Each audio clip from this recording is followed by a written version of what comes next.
setia Bisa Podcast. Gimana nih kabarnya? Kak San doakan semoga kalian selalu diberikan kesehatan dan dilancarkan segala urusannya. Tapi juga jangan lupa untuk selalu menjaga kesehatan ya. Di tahun baru ini, Kak San kembali dengan segmen baru dan mempunyai panggilan baru nih. Siapa panggilan barunya? Panggilan barunya adalah Miss Film dengan segmen Bisa Review. Di segmen Bisa Review ini, Kak San lebih mereview atau menyajikan alur cerita singkat dari film dalam negeri maupun luar negeri yang sudah disiapkan oleh tim Bisa Podcast ya teman-teman.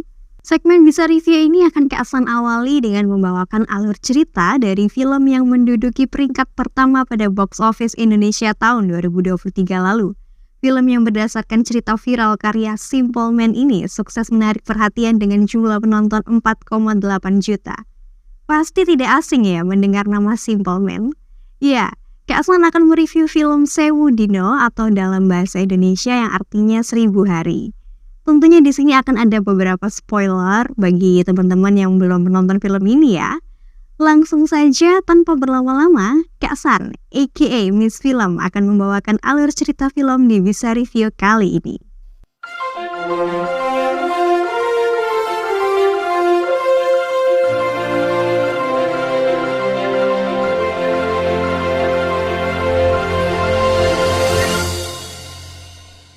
Cerita berawal di setting tempat yaitu sebuah rumah yang memperlihatkan dua orang ART sedang bekerja. Salah satu dari mereka yang bernama Cum memberitahu kepada rekannya dengan wajah ketakutan bahwa tape atau kaset sedang rusak. Di sini tentu masih menjadi pertanyaan ya teman-teman, tape apa yang sedang dimaksud? Lalu apa yang terjadi bila tape tersebut rusak? Mereka pun langsung menuju ke sebuah ruangan yang di dalamnya nampak seorang gadis berbaju putih dalam posisi tertidur dengan bekas ikatan yang terlihat di pergelangan kaki dan tangannya. Tampak pula sebuah keranda dan kain penutup berada di lantai. Bergegas mereka berdua mengembalikan keranda tersebut ke posisi semula, yaitu untuk menutupi tubuh sosok gadis berbaju putih. Tiba-tiba saja rekan Cum dicekik oleh si gadis dan dengan brutalnya kepalanya dibenturkan beberapa kali di tempat tidur yang digunakan oleh gadis tersebut. Hingga akhirnya rekan Cum itu pun meninggal. Melihat kejadian tersebut, Cum menangis histeris dan ketakutan. Kemudian gadis tersebut melompat ke arah Cum dan mencekiknya sambil bertanya, "Sopo kondo?" Seketika ekspresi gadis itu berubah saat ada dua tangan dari belakang yang seolah-olah sedang mengendalikan gadis itu. Scene berganti dengan latar waktu tahun 2003 di Jawa Timur, memperlihatkan sosok Sri yang bekerja di sebuah warung makan sederhana. Di sela ia bekerja, Sri ingin meminjam uang kepada pemilik warung. Namun pemilik warung bernama Yukminah bercerita bahwa dia juga membutuhkan uang untuk keperluan anaknya. Yukminah menyarankan Sri mencoba lowongan kerja dari keluarga Atmojo sebagai ART. Dengan gaji 10 juta rupiah sebagai ART, tentu bukan gaji yang sedikit pada masa itu.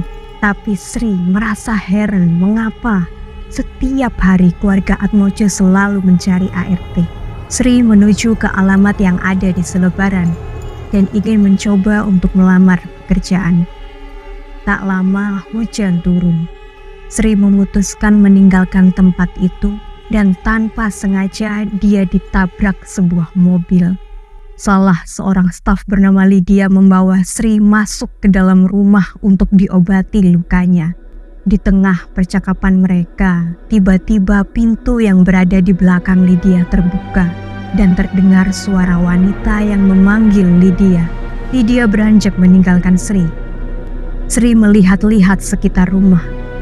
Lalu saat pandangannya terpaku lama pada sebuah lukisan, tak lama Lydia menghampiri Sri dan menyuruhnya masuk ke sebuah ruangan.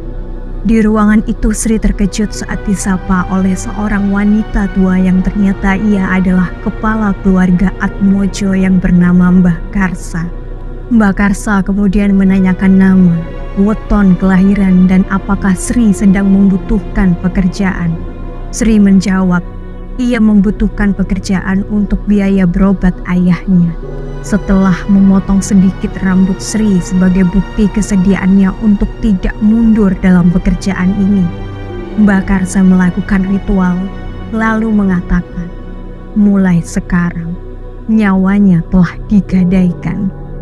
Kemudian Mbah Karsa meniupkan sebuah asap ke wajah Sri lalu ia pingsan. Scene berpindah ketika Sri sudah berada di depan rumah dan diantarkan oleh supir Mbah Karsa yaitu Sugi. Ayah Sri memiliki firasat yang tidak enak dan meminta Sri bekerja di tempat lain. Namun Sri tetap bersikeras dengan pilihannya. Singkat cerita, keesokan harinya Sri dijemput oleh supir Mbah Karsa bernama Sugi. Dan di dalam mobil ada dua perempuan lainnya yang juga diterima bekerja yaitu Erna dan Dini. Anehnya mereka bertiga memiliki kesamaan yaitu tanda di tangan kanan. Di tengah perjalanan Sugi memberhentikan mobilnya. Lalu ia turun dari mobil menuju ke salah satu pohon yang terdapat sesaji di sana. Begitu sampai di sebuah rumah yang beratap anyaman bambu di tengah hutan, Sugi mengantar mereka masuk ke dalam rumah. Sri melihat sebuah kalender yang diberi tanda hingga tulisan 1000 hari. Sosok laki-laki tua bernama Mbah Tamin menemui Sri, Erna, dan Dini. Mbah Tamin memberikan instruksi pekerjaan mereka yang harus dilakukan setiap hari sebelum matahari terbenam, lalu mengajak mereka masuk ke sebuah ruangan yang sebelumnya terkunci. Di dalamnya tampak sebuah tempat menyerupai keranda bertutup kain di hadapan mereka. Mbah Tamin memberikan instruksi untuk memutar tape atau kaset rekaman suara Mbah Karsa setiap mengerjakan tugas mereka. Ketika Dini membuka kain penutup keranda, tampak sosok gadis di awal scene yang ternyata bernama Dela Atmojo, cucu dari Mbah Karsa. Mbah Tamin menjelaskan kondisi Dela yang terkena santet sewu dino, di mana jika tidak diselamatkan Dela bisa meninggal di hari ke-1000. Namun di tengah mengikuti arahan Mbah Karsa secara mengejutkan, Dela menggigit tangan Dini. Wajah Dela seketika di scene awal berubah seperti orang yang mengalami kesurupan. Melihat kejadian itu, Sri dan Erna memutuskan untuk kembali pulang. Tanpa tahu arah pulang, Sri terus berjalan di tengah guyuran hujan. Tiba-tiba Sri dan Erna mengalami pusing dan mereka berdua pun pingsan. Ketika mereka tengah siuman, Mbah Tamin menjelaskan mereka tidak akan bisa keluar begitu saja karena tempat itu sudah dipagari secara gaib. Mereka harus tetap di sana sampai beberapa hari hingga hari ke-1000 yang dimana sisa 3 hari lagi.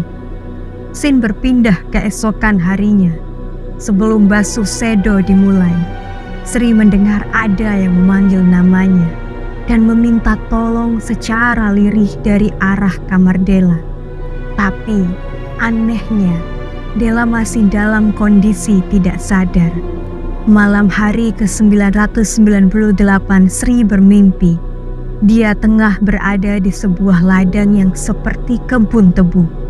Sri mendengar suara Dela yang meminta tolong. Suara semakin terdengar jelas saat Sri menemukan sebuah rumah di tengah ladang. Tiba-tiba saja muncul sosok pria di belakang Sri yang berlari ke arahnya. Sri pun terbangun dari tidurnya. Saat ia terbangun, Sri mendapati kakinya sangat kotor, seperti tengah habis berjalan di sekitar ladang. Hari itu tiba giliran Sri untuk melakukan ritual basuh sedo. Saat Sri memulai ritual tersebut, anehnya, tape atau kaset yang diputar mengalami gangguan. Kembali Sri mendengar suara Dela yang kali ini bertanya siapa namanya. Tanpa ada rasa takut, Sri pun menjawab pertanyaan Dela. Saat Sri membuka kain penutup dan keranda, Sri diminta Dela untuk mendekat agar Dela bisa melihat wajah orang yang merawatnya. Sri menuruti perkataan Dela sambil menceritakan mimpinya tentang Dela. Secara mendadak tip atau kaset rekaman itu kembali menyala lagi. Lampu minyak yang di bawah Sri tiba-tiba mati. Ketika Sri menyalakan lilin, ternyata Della sudah berubah wujud menjadi Sengar Turi. Untungnya Dini masuk ke kamar dan menyadarkan Sri yang tengah ketakutan. Anehnya Della terlihat masih dalam kondisi tidak sadarkan diri.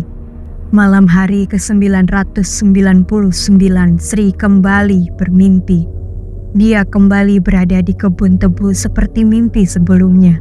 Kali ini Sri lebih memantapkan langkah dalam mencari suara Della. Begitu melihat rumah yang diyakini Sri bahwa Della berada di dalamnya, Sri pun menuju ke sana. Namun lagi-lagi muncul sosok pria berbaju hitam yang mengarahkan kapaknya kepada Sri. Sri pun terbangun dengan sedikit histeris. Lalu siang harinya Sugi serta Mbah Tamin kembali ke rumah tersebut. Sri bercerita kepada Mbah Tamin tentang apa yang dialaminya. Mbah Tamin hanya menjawab, "Tidak perlu engkau pikirkan." Sri kembali ditugaskan Dini untuk melakukan basuh sedo saat akan memulai ritual. Lagi-lagi Sri menemui rintangan. Ember air yang dibawanya tengah bocor. Sri yang dibantu Dini mengisi air kembali dengan kondisi pompa yang tengah macet. Dini dan Sri segera memasuki kamar Della karena waktu maghrib segera tiba. Dan ternyata Della sudah keluar dari keranda dan berdiri di sudut dinding. Sri memanggil Della dan secara cepat Della muncul di hadapan mereka dan menyerang Dini. Erna yang berada di luar bergegas masuk ke kamar. Lalu Della menarik kaki Erna sambil berkata, "Arek kliwon." Dini yang berusaha membantu Erna pun terpental, sementara Sri mencoba menyiram Della dengan air kembang. Dan Della pun berhasil ditenangkan. Di sela-sela Dini mengobati luka Erna, Erna mengatakan dugaannya kemungkinan mereka ditumbalkan karena mereka lahir pada hari Jumat Kliwon. Dini bercerita sebelumnya Della dirawat di rumah Mbah Karsa oleh Jum dan Ratih, yaitu dua orang yang muncul di scene awal. Salah satu dari mereka berdua membuat kesalahan karena tidak melakukan basuh sedo sampai tuntas. Hingga akhirnya mereka mati di tangan Della saat itu. Menjelang sore, Sri, Dini, serta Erna dikejutkan dengan kamar Della yang terbuka gemboknya. Saat diperiksa ke dalam ternyata Della sudah tidak ada. Dini mengajak mereka untuk mencari Della yang kemungkinan masih ada di sekitar rumah. Karena tidak akan bisa kabur sebab tempat itu sudah dipagari. Ketika mulai pencarian, Dini menemukan sebuah payung pendoso atau payung pelindung gaib yang terlepas. Bergegas Dini menancapkan kembali payung itu. Tanpa disadari ada yang memukul Dini dari belakang. Di lain sisi, Sri juga mencari Della. Ketika Sri ingin menancapkan payung, tiba-tiba Della muncul dari belakang dan menyerangnya. Beruntungnya Mbah Tamin datang tepat waktu dan menolong Sri. Tetapi yang terjadi kemudian, Erna menyerang Mbah Tamin hingga terluka. Akhirnya terkuaklah sebuah fakta bahwa ternyata selama ini Erna menaruh dendam dengan keluarga Atmojo.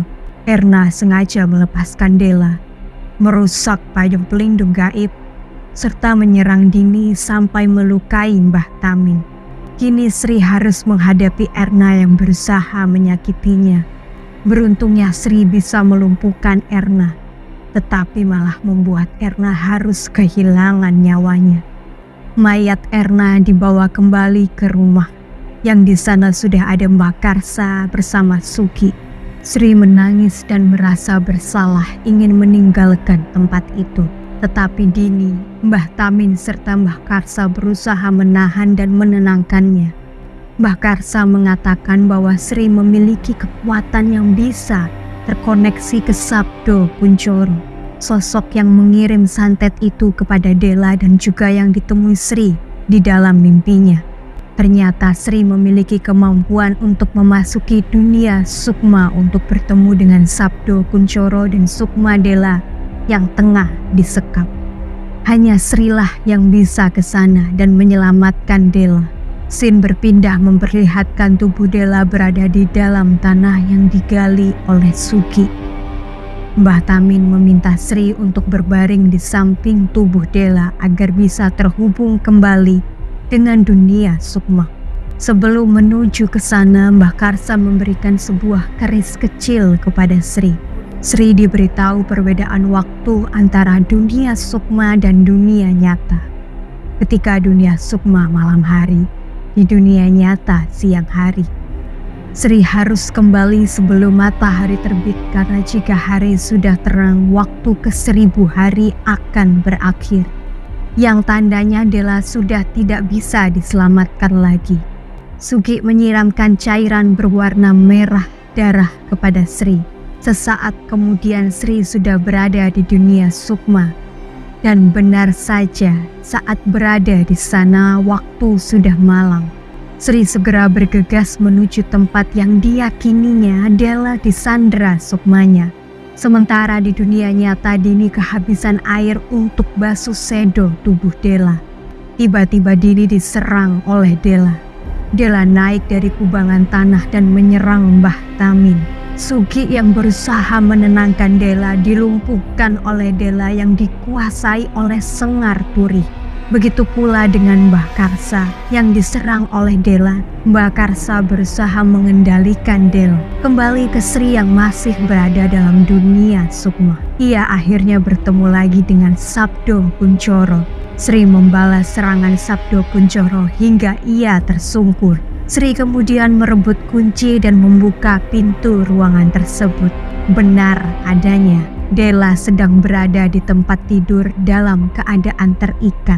Di saat Sri tengah membawa kabur Dela, Kuncoro kembali menyerang Sri, tetapi Sri berhasil kembali melumpuhkannya. Dela berusaha menolong dengan menjatuhkan lampu minyak yang membuat tempat itu terbakar. Tanpa ingin membuang waktu, Dela membawa Sri untuk segera keluar dari rumah itu. Sri dan Dela bergegas untuk kembali ke tempat di mana Sri pertama muncul di dunia sukma. Tiba-tiba Sengar Turi menyerang Sri, lalu Sri berhasil membuatnya menjauh. Ketika Sengar Turi ingin menyerangnya lagi, Dela dan juga Sri berhasil kembali ke dunia nyata. Saat sudah sadar, Dela langsung memeluk Mbah Karsa. Sementara itu kembali ke dunia sukma, Sabdo Kuncoro yang sudah kehilangan Dela, ia amat bersedih sambil melihat foto dirinya bersama Erna. Tak diduga, Sengar Turi datang menagih janji kepada Kuncoro.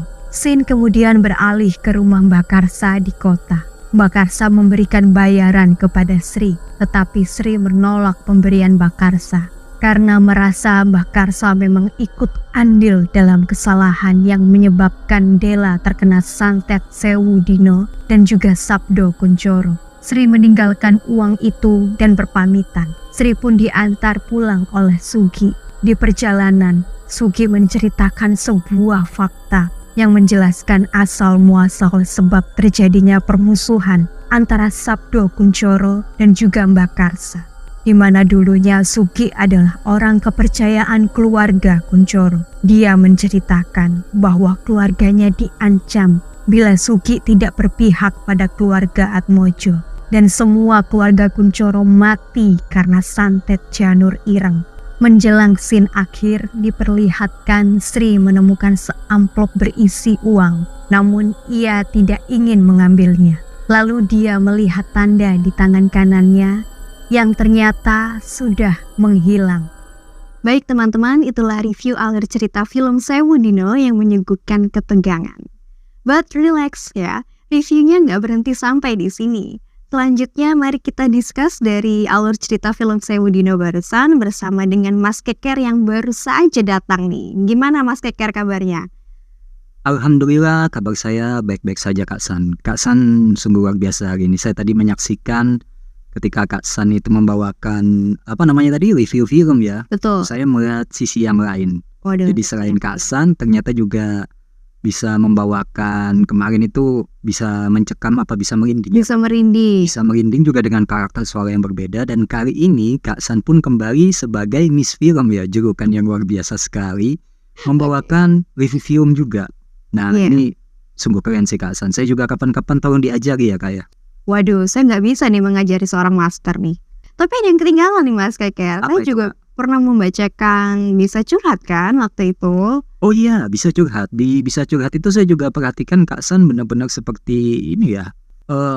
Saya kembali kepada zaman SMA dulu. Biasanya kan tuh ada penyiar radio pada masa itu membacakan kalau misalnya ada SMS atau ada surat yang masuk. Pada saat itu kan belum ada handphone Android seperti sekarang yang bisa berbagi chat, mengirimkan chat ke radio begitu ya. Di situ Kak San menggunakan narasi yang berbeda menurut saya. Tarikan suaranya, tekanan dinamikanya. Ya banyak hal yang mungkin tidak bisa saya jelaskan dengan kata-kata, tetapi sudah Kak San tuangkan melalui karya. Mas Keker udah pernah nonton film Sewu Dino ini nggak? Kebetulan udah nonton, sudah sempat nonton. Sudah sempat nonton ya Mas Keker ya. Menurut Mas Keker nih, film Sewu Dino ini gimana Mas? Kebetulan kan Mas Keker juga berkecimpung di dunia sinematografi. Ini saya biar nggak salah dalam memahami ya. Bagaimana apanya nih? Bagaimana menurut Mas Keker dari film Sewu Dino ini, mungkin dari awal cerita hingga akhir Mas Keker?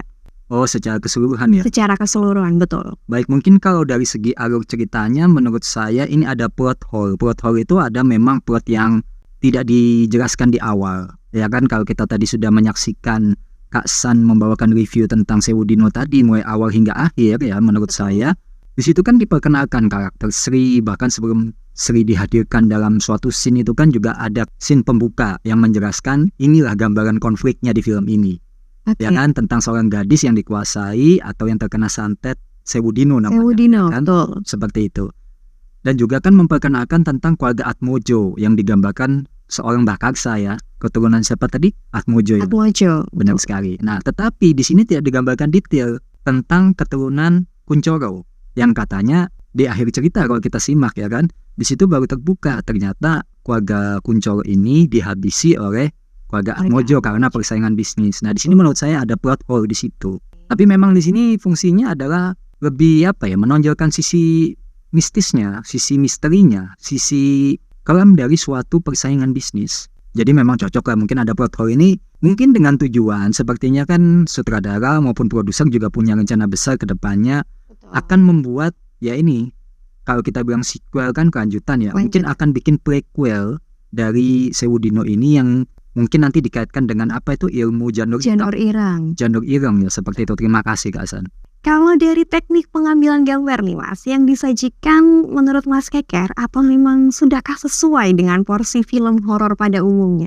Kalau menurut sudut pandang saya dari sisi sinematografi ya, untuk pengambilan gambar ya, ini pertanyaannya ke pengambilan gambar ya Kak San? Betul. Sudah masuk ya, karena di situ ada beberapa angle yang seperti misalnya umumnya MCU, kemudian nanti ada teknik traveling seperti itu ya. Di beberapa adegan saya perhatikan juga ada yang namanya itu dia pan left, pan right seperti itu. Jadi kamera tiba-tiba bergeser ke kanan gitu kan, bergeser ke kiri untuk menampakkan kejadian atau keadaan dalam suatu scene seperti itu. Dan ketika adegan yang mencekam pun itu kameranya juga berusaha menampilkan frame size yang sesuai dengan ukuran atau komposisi film horor. Ini ilmu baru ya untuk Hasan. Ya kita di sini saling berbagi saja Kak. Iya. Oke Mas Keker, seperti yang kita ketahui bersama, film ini diadaptasi dari thread atau cerita yang viral karya Simple Man yang beredar di Twitter dan sangat ramai dibaca oleh warganet, termasuk saya. Tapi ketika diproduksi menjadi sebuah film ada beberapa perbedaan poin. Apakah hal seperti itu memang sering terjadi dalam proses produksi Mas? Karena kalau saya saat membaca threadnya itu, saya lebih merasakan atmosfer seramnya daripada saya menonton filmnya. Saya kurang tahu sih Mas Keker juga membaca threadnya atau tidak. Kalau saya kebetulan memang tidak membaca threadnya Kak. Kebetulan memang saya tidak punya akses ke Twitter juga ya, dan juga mungkin ada di Google ya, tetapi saya belum sempat mencari. Oke. Namun kalau pertanyaan Kak San tadi lebih kepada seolah ini apakah sering terjadi ya kalau tidak sesuai dengan thread, tidak sesuai dengan novel, misalnya adaptasi ya, film-film adaptasi seperti itu ya. Banyak hal seperti itu yang menjadi pertimbangan. Mungkin yang pertama, kalau budget kemungkinan ada ya. Iya. Tapi lokasi, mungkin ada lokasi yang digambarkan dalam sebuah novel maupun treat itu tidak ada di lokasi sekitaran yang sudah ini untuk set film itu tadi. Kalaupun mereka harus pergi ke wilayah lain, pergi ke daerah lain untuk mencari set yang tepat, kan juga akan memakan waktu yang lama mungkin, belum lagi pembengkakan biaya. Jadi ada pertimbangan khusus menurut saya, kalau tidak sesuai dengan adaptasi dari novel maupun treat seperti itu. Dan hal ini memang bukan sesuatu yang baru, sudah umum. Tetapi kan bagaimana dengan cara penyajiannya itu tadi? Jika cara penyajiannya itu memang sudah dibuat sedemikian rupa, sudah diatur komposisinya, kemudian acting pemainnya itu seperti apa ya kan? Jelas otomatis ya nggak akan jauh berbeda dari treat maupun novel. Walaupun tadi Kak Hasan mengatakan ketika membaca treat itu tadi, Kak Hasan lebih merasa atmosfernya Lebih kerasa seramnya. lebih creepy ya, Creepy, betul. lebih creepy, bukan keripik ya, Iya. tapi creepy seperti itu, lebih scary menurut saya. Iya. Tetapi juga tidak boleh kita abaikan, ini perjuangan memang. Ketika ingin berkarya, jangan mundur hanya karena terlalu teoritis. Kalau terlalu teoritis, ini tidak sesuai dengan treat. Gimana caranya? Kita harus cari lokasi yang sesuai dengan treat. Bagaimana caranya? Misalnya make up-nya harus sama seperti gambaran di treat. Kan terkadang juga agak sulit. Iya, betul. Kalau kita berkaca ke film-film superhero misalnya, banyak kan film superhero yang diadaptasi ke live action, itu juga kostum mereka tidak sama dengan yang di komik. Kalau seperti yang Mas Keker katakan tadi bahwa di film Sewu Dino ini ada plot hole yang dimana nanti mungkin akan ada prequel ya, yaitu Janur Ireng mungkin ya Mas. Ya, Keker, kemungkinan seperti itu. Ini Iya. masih analisis saya ya, kan nggak masalah menganalisa. Iya. Akankah Mas Keker ini akan menjadi Simple Man Universe Mas Keker? Seperti Danur ya Mas Keker ya? Iya, kemungkinan bisa saja dugaan seperti itu atau analisa seperti itu bisa terjadi ke depannya Kak. Karena kan memang kita tahu sendiri, bikin skenario itu butuh Iya. imajinasi yang luar biasa. Iya. Tetapi memang kalau skenarionya itu berdasarkan adaptasi, ya kan, diadaptasi dari novel tadi atau dari tweet ya kan yang ada di Twitter, ya tentunya ini bisa disebut nanti ke depannya Simple Man Universe. Tetapi memang patut kita apresiasi ya, production house yang memproduksi bisa dikatakan ini sudah masuk ke ranah Simple Man Universe ya, jika nanti Iya, ada film-film betul. selanjutnya Iya, yang dari tweet Simple Man itu Iya. tadi. karena sebelumnya sudah ada KKN ya Mas Sudah Keker. ada KKN ya, benar sekali, KKN di Desa Penari. Benar. Nah, kita tahu di situ diperankan oleh bintang-bintang ternama Indonesia. Kita lihat di situ ada Mikha Tambayong, ya, Iya. yang aktingnya kalau misalnya untuk drama udahlah nggak usah diragukan. Dan juga ketika dia menggambarkan sebagai sosok Sri, menurut saya secara look ya, secara juga gestur, Iya. itu memang dia cocok memerankan Sri, memerankan orang yang susah, yang butuh dana untuk keluarganya. Dan itu memang kebetulan Mikha Tambayong bisa membawakan karakter itu. Ditambah lagi Mbak Karsa yang diperankan oleh siapa itu? Karina Swandi. Karina Swandi, yang sudah kita nggak usah ragukan kalau untuk acting. Iya. Sudah terbukti mungkin di film-film yang lain seperti pernah nonton ya, yang pemainnya Chelsea Islan itu siapa namanya? Ketika sebelum Iblis menjemput ya. Sebelum Iblis menjemput. Di situ kan bisa kita Iya. saksikan acting seorang Karina Swandi itu luar biasa sekali, bahkan berbeda di acting film sebelumnya. Iya. Ketika beliau itu berakting di film romansa yang diperankan misalnya seperti ada Jeffrey Nicole gitu, Iya, betul. itu beliau berbeda ketika berperan sebagai karakter di film horor. Horor. Nah di situ jadi belum lagi ada karakter yang supir itu Pak Sugi tadi Pak namanya, Sugi. Oh, Rio Bukan. Dewanto. Rio Dewanto ya kan. Di situ menurut saya sudah lah, ini ada bintang-bintang ternama dan ini memang bagus untuk mengangkat sebuah film yang diadaptasi dari treat itu tadi. Terlepas itu tadi ya, di awal kan Kak San bertanya secara keseluruhan. Menurut saya secara keseluruhannya ya masuk. Menurut saya keren. Dari suguhan acting, sinematografi, jalan cerita. Sepanjang film ini, Kak Hasan sebagai orang yang masuk dalam kategori penikmat film, Mas Keker, merasa mengapa dari segi pencahayaannya tidak seterang film horor luar negeri, semisal Conjuring, Insidious, yang termasuk film horor yang menurut saya untuk pencahayaannya masih tetap terang. Mengapa bisa ada perbedaan seperti itu, Mas? Ini yang menurut saya ini krusial. Krusialnya ini adalah kebanyakan teman-teman penikmat film itu terkadang tidak luput memperhatikan yang namanya terang atau gelapnya suatu film. Tanpa paham dulu maksud dan tujuan film itu dibuat, serta maksud dan tujuan atau sebutannya motivasi dalam film itu. Jadi pencahayaan itu juga memiliki motivasi tertentu, memiliki pesan tertentu, memiliki kesan tertentu juga. Dalam hal ini kita harus bedakan dulu Kalau terang, apakah cocok di film horor? Film horor itu kan tentunya menyajikan adegan-adegan yang bisa membuat jantung itu selalu berdegup kencang. Iya, betul.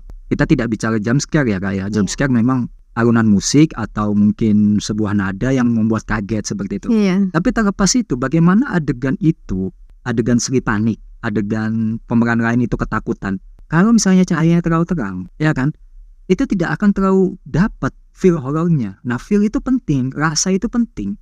Karena kan bukan AI. Oke, balik di pembahasan sebelumnya nih ya, ya. Nah, jadi gitu. Nah, ini perlu diperhatikan juga oleh teman-teman Setia Bisa Podcast bahwa memang di luar negeri sana, kenapa kok cahayanya terang? Iya, Conjuring itu kan horor, tapi kok terang, betul. ya. Dan juga mungkin film-film seperti Insidious begitu ya, kok juga masih ada terangnya. Jangan salah, ini yang harus diperhatikan. Perbedaan temperatur suhu, warna, setiap negara itu berbeda. Kenapa kok di Indonesia untuk mengikuti warna yang ada di luar negeri itu sulit? Kenapa? Karena seperti yang kita tahu di Indonesia ini pencemaran udaranya cukup besar polusinya, dan itu mempengaruhi suhu warna ketika kita mengambil dengan lensa yang sama digunakan di luar negeri. Percaya atau tidak percaya, ini sudah dibuktikan oleh salah satu teman saya pada saat itu. Teman-teman sinema mendapat kesempatan untuk ke luar negeri waktu itu, lebih tepatnya ke negara Prancis dan negara Polandia.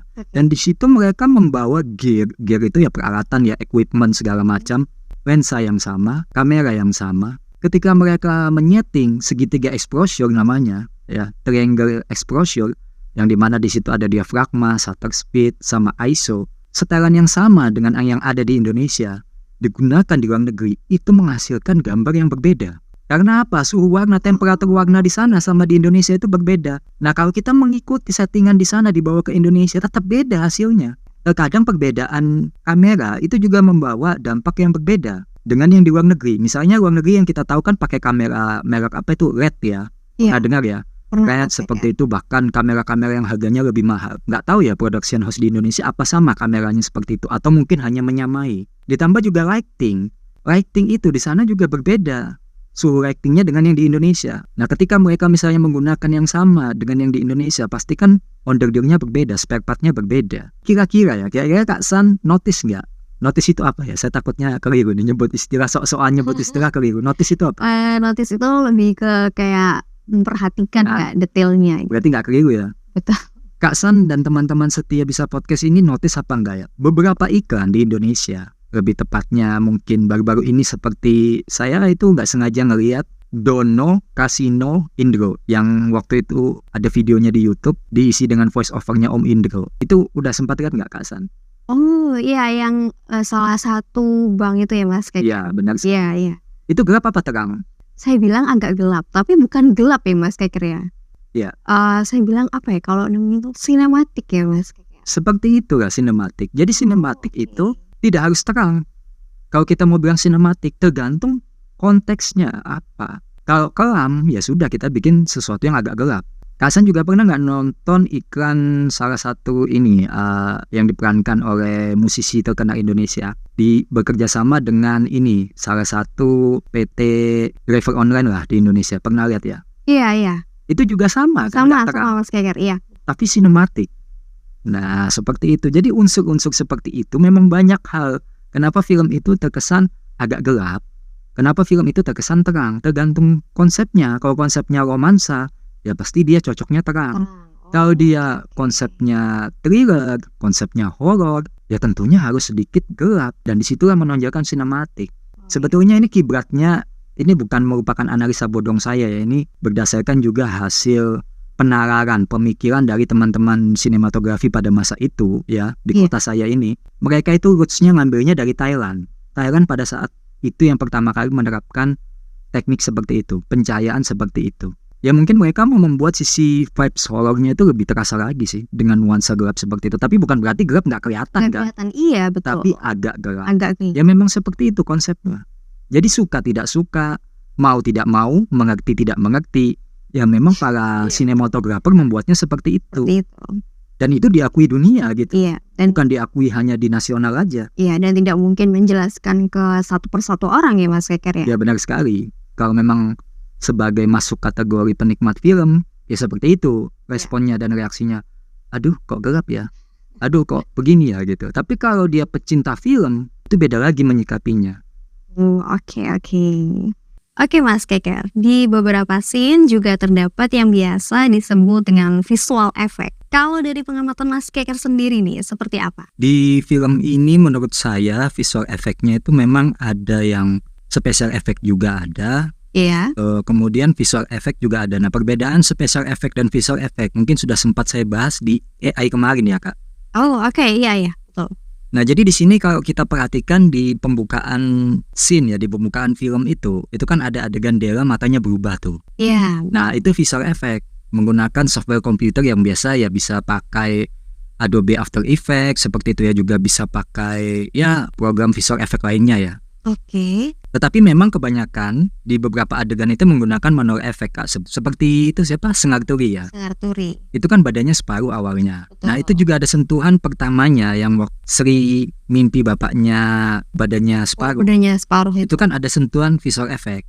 Tetapi ketika Sri di dunia mana itu namanya? Dunia Sukma ya. Dunia gaibnya itu ya Mas Keker. Gaibnya itu ya. Betul. Itu kan ada ingin membawa pergi Della, dia diserang sama Sengarturi kan. Iya. Nah, itu masuk kategori manual atau special effect. Jadi itu bisa dibuat dari boneka atau memang menggunakan green screen juga yang ditutupkan di badan pemainnya ya. Ini analisa saya ya, tetapi yang lebih tahu kan nanti pembuat filmnya, pastinya krunya yang di sana ya. Ini analisa saya. Iya. Jadi terlihat kan setengah juga badannya. Oh. Nah, itu juga bisa. Jadi masuk nanti visual effect juga bisa, atau special effect ya memang iya. Boneka yang setengah badan digantung pakai seling, seolah terbang gitu kan, ingin menyerang orang. Ada juga kan yang manual laginya itu, yang special effect-nya itu seperti Dara yang diserang oleh ini siapa? Rio Dewanto ke Mikha Tambayong. Oh, berarti yang Mas Keker katakan tadi tentang Sengarturi ya, yang saat mengejar itu ya Mas Keker. Iya. Yang saya tahu saat behind the scene waktu itu. Oh, ada behind the scene-nya juga ya? Iya, betul Mas Keker. Saya kebetulan mengikuti salah satu pemeran yang jadi Sengarturinya itu, dia itu memakai bisa dibilang tuh kayak legging ya Mas Keker ya. Legging tapi warnanya tuh hijau. Tapi hanya seperut gitu. Oh, berbahan dasar hijau itu sebagai pengganti green screen memang. Betul. Jadi ketika masuk dalam software editing itu bisa diedit ya. Jadi sehingganya itu kesannya ya badannya cuma separuh. Betul, seperti itu. Segmen kali ini terasa exciting sekali ya, karena Mas Keker mengeluarkan semua ilmunya nih. Oh tidak, itu bukan ilmu Kak San, itu cuma pemahaman sesuai kapasitas saya, sesuai data yang saya punya, sesuai fakta di lapangan. Iya, itu yang tidak saya dapatkan di mana-mana Mas Keker. Ya, jadi kita saling sharing aja di sini. Betul. Bukan rasa yang paling jago, yang paling mahir, yang paling ahli, bukan. Tapi kita share sesuai yang kita pahami, yang kita ketahui. Kalau ada hal yang tidak saya ketahui, saya tidak berani menjawab.